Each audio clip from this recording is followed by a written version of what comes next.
Thank you, Tony. I'd like to thank the St. Gabriel Valley Water Forum for asking Metropolitan to be a part of this. It's a great event, and I really want to thank Ken for an excellent entry into the background this morning. It was great, and I learned that I'm actually a little deficient. But based on your background, it seems like successful water resources is based on a combination of shotguns, lawyers, and gamblers. And I've got the lawyers and gamblers covered, but I might need a shotgun. So. I am the manager of water resources for the Metropolitan Water District. If you look at this graphic, Met's service area is down in the lower portion of the graphic, the yellow area. Any guesses on how much water is used within this service area? It's 6 counties from Ventura down to the Mexico border. Just shout out numbers, anything? Yeah? The number is about 4 million acre-feet a year is used in that service area, and that serves about 18 million people that live in the area. And the history Ken shared with you, if you look at what we've developed, it's really the imported supplies that come into the service area. On the Colorado River Aqueduct coming from the east, that aqueduct can bring in 1.25 million acre-feet a year. That's the maximum it could bring in. And then in the 1960s, we contracted to be the largest contractor for supplies from the Department of Water Resources on the State Water Project that brings water through the Bay Delta and down into the Central Valley in Southern California. And our contract there, the maximum supply is about 2 million acre-feet. So that gives you a sense of the supplies we have at our disposal to be able to provide supplemental water to Southern California. And what I mean by supplemental water is most of your agencies tend to look at the demand that's in their area, and they use their local resources, surface water, groundwater, recycling, to meet demand first, and they come to Metropolitan for the remainder, and we supplement those local supplies with these imported sources. So I'm going to talk to you quickly about 3 things: conditions on the Colorado River and then on the State Water Project, and then a little bit about climate and what's affecting demands within our service area. So on the Colorado River, this is a graphic of the 7 basin states that make up the Colorado River Basin, of which California is one of them. And we have supplies that come to us through that Colorado River aqueduct. The state of California has access to 4.4 million acre-feet, and Metropolitan, serving urban Southern California, has that aqueduct that has access to 1.25 million acre-feet. Our basic apportionment on the river is 550,000, and then we do other programs. We also have access to surplus water that we can bring in that will fill that aqueduct up to that full 1.25 million acre-feet when we need it. So it doesn't flow full every year, but it's there with that capacity when we need those supplies. More recently, if you look at 2011, it was a phenomenal year in terms of precipitation and snowpack in the Colorado Basin. That green line up at the top shows you that it was far above average, which is the white line. And it resulted in a lot of flows coming into the Colorado River, and I'll show you how that's benefited some of the storage on that system. There is no average year, and to show that, 2012 was kind of the opposite picture. The precipitation in the Colorado River area was much lower than average in 2012. In fact, if you were to look just at 2012 on its own, it's probably the 3rd driest year on record in the Colorado River area, and you can see how that's shown in that pink or purple color on the graphic.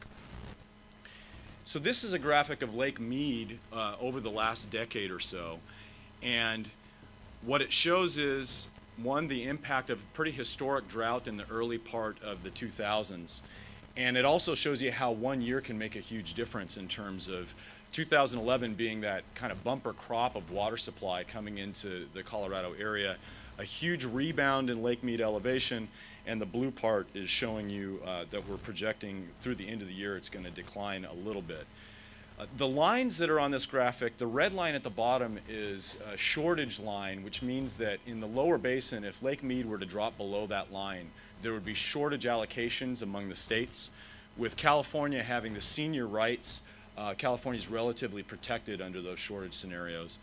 On the yellow, on the high side, Lake Mead, if it gets up above that level in terms of storage, there would be a surplus declaration on the Colorado River, and Metropolitan would have access to surplus supplies to bring through our aqueduct. if you look at the data here, this is produced by the U.S. Bureau of Reclamation, and it shows the likelihood of being either under that red line on the right side, which would be shortage conditions, or over the yellow line, which would give us surplus supplies. And in 2013, there's no likelihood of being either. If you go back to that storage graphic, you can see you're relatively in between. But as you go out over time, there is a small likelihood, 25–26% chance in 5 years of being in surplus, and about the same likelihood on the shortage side. So there's a chance, but the majority of the time we're going to be just in the middle of that range, neither in surplus or shortage.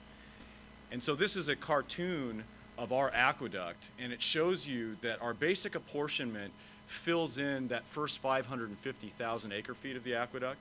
And if we need more supplies, we've executed other programs that allow us to fill that aqueduct up to the full 1.25. I won't go into the details on those programs, but suffice it to say that we've got storage, agricultural transfers, and conservation programs that we put in place that can help us have that full aqueduct when it's necessary. The next section talks about the State Water Project conditions, and this first slide shows you the reliability report that the State Department of Water Resources produces. And back in 2005, that reliability report shown in that blue column, actually showed about an 80% reliability for the State Water Project. So for Metropolitan, we've got a contract that could give us access to about 2 million acre-feet of water. 80% reliability would mean that we get about, on average, 1.6 million acre-feet. Well, that reliability has declined. Every 2 years they do this report, and from 2007 through to 2011, you can see that that average reliability that the department is expecting has actually been reduced. And what has happened since then, since 2005 through to 2011, is you've seen a successive level of pumping restrictions that have been put on the pumps in the Delta and the ability to export supplies, which is not to say that the water isn't available, but the ability to actually pump the water through the Delta is different now than it was back in 2005 as a result of these restrictions. So that represents about a 24% reduction in the reliability of the project, from 80% down to 61%. That's the framework that we're operating in right now. That 61% gives us on average about 1.2 million acre-feet of supply available to Metropolitan on average.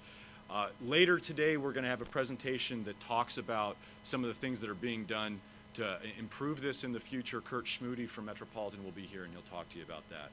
But that's the kind of current framework, and you might ask yourself, why are those restrictions in place?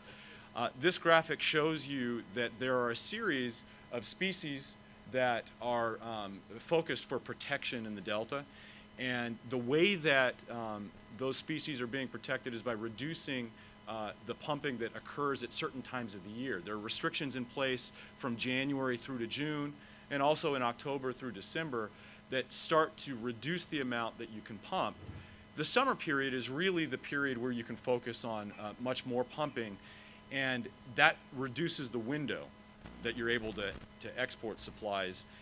Here you can see how the pumping pattern has changed as a result of that. The blue shows the average export pumping pattern from 2005, and the pink shows how that pumping pattern has shifted so that there's less pumping in the restricted windows, January through June and October through December, and more pumping in the summertime period. So it's kind of changed the pattern that we're seeing there. I also wanted to talk a little bit about the weather conditions. There's been a lot of media attention on what's happening throughout the nation with respect to temperatures. There was a recent report that was issued by the federal government that talked about climate change, and basically the gist of that report was climate change is happening now, and that we're actually seeing impacts now. So this graphic shows you the continental United States, and you can see the red states and the orange states are states that in the 6-month period from February through July experienced much warmer temperatures than typical. And what it looks at is 118 years of data, And if you see a 116 or a 117, 118 there, that's telling you that it was the 118th or the highest, hottest period in that record. For California, we're looking at 87. So we were kind of in the middle of the bag there for that 6-month period.